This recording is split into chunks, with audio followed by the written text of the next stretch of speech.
Hi friends, today special వచ్చేసి గోరుచిక్కుడుకాయ fry అండి. అప్పటికప్పుడు కారపొడి ప్రిపేర్ చేసుకుంటే బ్యాచిలర్స్ కూడా చాలా ఈజీగా చేసుకునే విధంగా అయితే చేసి చూపించానండి. చాలా సింపుల్గా ప్రాసెస్లోకి వెళ్ళిపోతుంది. Hi friends, welcome to Chinna logs. చూడండి, ఈరోజు చేసుకునే రెసిపీ వచ్చేసండి గోరుచిక్కుడుకాయ ఫ్రై అండి. నేను లంచ్లోకి చేస్తున్నానండి. ఎల్లిపాయ కారం వేసి చేస్తే చాలా బాగుంటుందండి గోరుచిక్కుడుకాయ ఫ్రై అనేది. ఒకసారి తినని వాళ్ళు కూడా ఇట్లా ఒక్కసారి నేను చేసే విధంగా ఒకసారి చేయండి.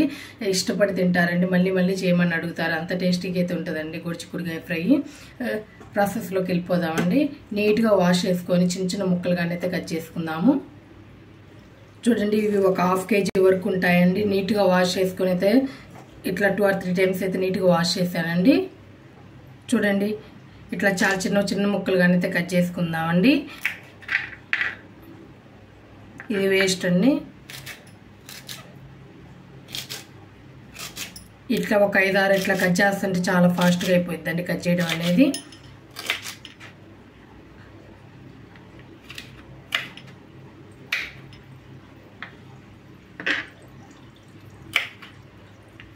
చూడండి, ఇట్లా అయితే కట్ చేసుకుందామండి. అన్నీ కూడా ఇట్లనే కట్ చేసుకుందామండి. చాలా చిన్న చిన్న ముక్కలుగానే అయితే కట్ చేసుకుందాము. చూడండి, అన్ని చిన్న చిన్న ముక్కలుగానే కట్ చేసుకున్నాం కదండి. అన్ని ఒకే సైజు ముక్కలుగానే అయితే కట్ చేసుకోండి.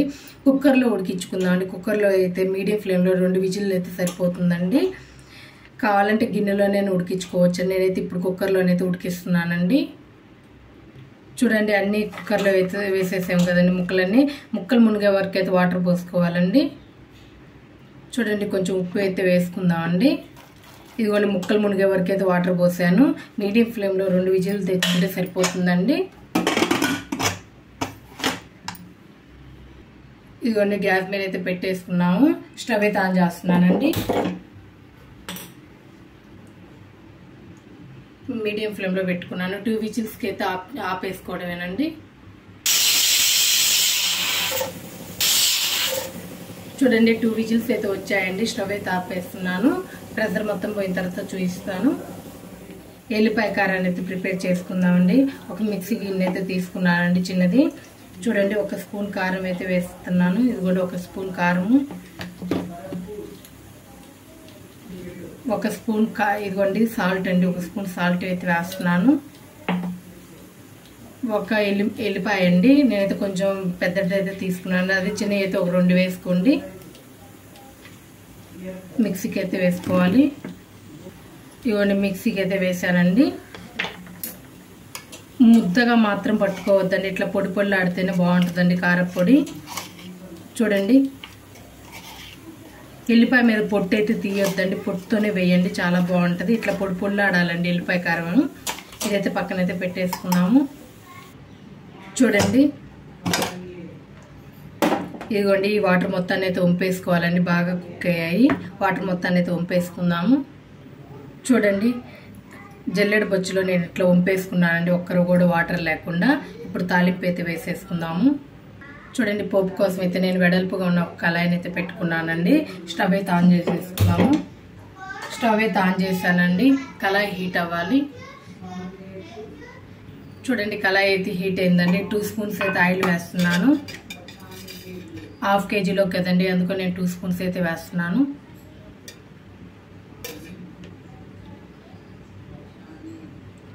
ఆయిల్ హీట్ అవ్వాలండి. చూడండి, ఆయిల్ అయితే హీట్ అయిందండి. కొంచెం ఆవాలండి. ఇదిగోండి, మినపప్పు, శనగపప్పు అండి. మినపగుండ్లు, శనగగుండ్లు,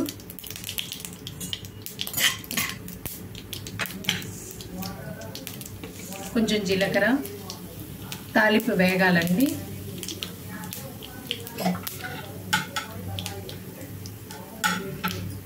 ఎల్లిపాయ అండి, ఒక 2 ఎల్లిపాయలు ఇట్లా దంచేసుకొని అయితే వేసుకోవాలండి ఎల్లిపాయని.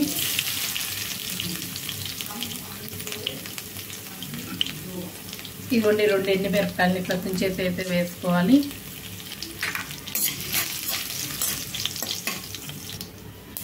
చూడండి, తాలింపు అయితే వేగిందండి. కొంచెం కరివేపాకు,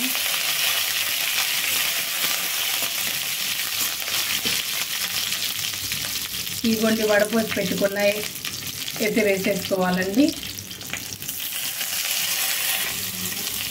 గోరుచిక్కుడుకాయ ముక్కలను అయితే వేసేసుకోవాలి.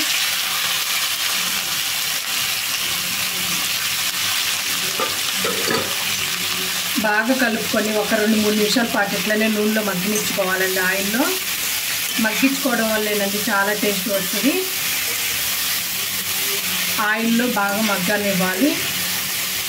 మూత పెట్టేసుకొని మగ్గించుకుందామండి.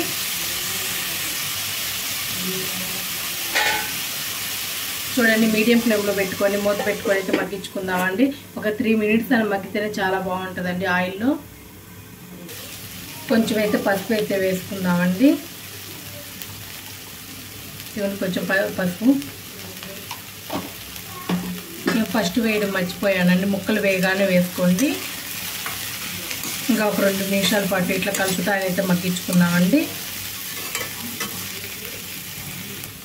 ఉప్పు మాత్రం ఇప్పుడు వేయొద్దండి, ఎందుకంటే ఉడకబెట్టుకునేటప్పుడు ఉప్పు వేసాము, ఎల్లిపాయ కారంలో ఉప్పు వేసాము. ఎల్లిపాయ కారం వేసుకున్న తర్వాత అప్పుడు సరిపోతే వేసుకుందామండి. ముందే వేసుకుంటే మనకి ఎక్కువ అవుతుంది, చూసుకొని అయితే వేసుకుందాము. ఇదిగోండి, ఆయిల్లో ఒక 2 నిమిషాలు మాత్రం మగ్గనివ్వాలండి. చాలా బాగుంటుందండి ఇట్లా మగ్గి ఇవ్వడం వల్ల. చూడండి, ఇట్లా బాగా మగ్గింది కదండి. ఇప్పుడు ఎల్లిపాయ కారం అయితే వేసుకుందామండి.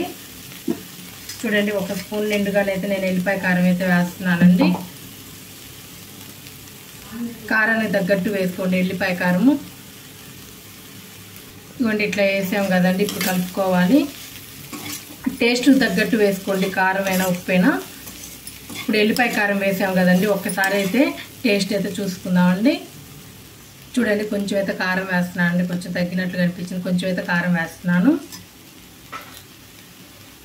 ఇదిగోండి, కొంచెం సాల్ట్ కూడా వేస్తున్నాను. చూడండి, చాలా కొంచెం సాల్ట్ అయితే వేస్తున్నాను. ఇంక ఇప్పుడు కరెక్ట్గా ఉంటుందండి. మీరు కూడా చూసుకొని అయితే తగ్గితే వేసేసుకోండి. ఇట్లా వేసుకున్న తర్వాత 1 నిమిషం పాటు అయితే మగ్గించుకోండి. కారం అవన్నీ పచ్చివాసన అయితే పోవడానికి అయితే 1 నిమిషం పాటు అయితే మగ్గించుకోవాలండి. ఎల్లిపాయ ఇవన్నీ కారం ఉప్పు ఇవన్నీ పచ్చివి కదండి, వేసింది 1 నిమిషం పాటు మగ్గించుకోవడం వల్ల చాలా బాగుంటుంది. చూడండి, ఇప్పుడు 1 నిమిషం పాటు ఇట్లా మగ్గించుకున్నాం కదండి. ఇంకా స్టవ్ ఆఫ్ చేస్తున్నాను. స్టవ్ అయితే ఆపేస్తానండి. ఇట్లా గోరుచిక్కుడుకాయ ఫ్రై ఇట్లా ఒకసారి నేను చేసిన విధంగా చేయండి, చాలా బాగుంటుందండి. చాలా టేస్టీగా అయితే ఉంటుందండి ఈ ఫ్రై. నా వీడియో కనుక నచ్చినట్లయితే లైక్ చేయండి, షేర్ చేయండి, కామెంట్ చేయండి. ప్లీజ్ సబ్స్క్రైబ్ చేసుకోండి. Thank you.